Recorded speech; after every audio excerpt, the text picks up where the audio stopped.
এর অস্টিওআর্থ্রাইটিস আমি একটু সরাসরি কথা বলবো। আপনি ট্রিটমেন্ট নিচ্ছেন না? জি। কয়টা নিয়েছেন পিআরপি? ২টা।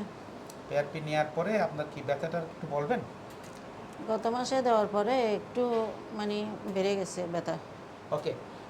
দর্শক আসলে পিআরপি ৩টা ডোজ দিতে হয়। তারপর আমরা এরপরে ফলো আপও করবো তার পেইনটা মানে কমছে কিনা অথবা রয়ে গেছে কিনা। আচ্ছা, এখানে দুটো কথা ইম্পর্টেন্ট। আমরা বলছি যে পেশেন্টটাকে আমরা 50% আমরা আপনাকে পেইন কমানো পারি। হ্যাঁ, 50% হবে না, এটা আমরা বলে দিই।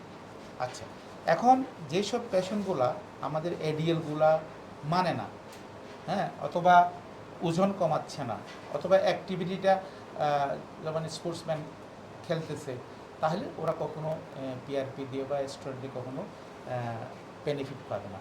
তো এখানে আমরা সম্পূর্ণ একদম ক্রিস্টাল ক্লিয়ার মেসেজ দিচ্ছি যে আমরা পিআরপি দিব, যেহেতু এটা উন্নত বিশ্বের চিকিৎসা।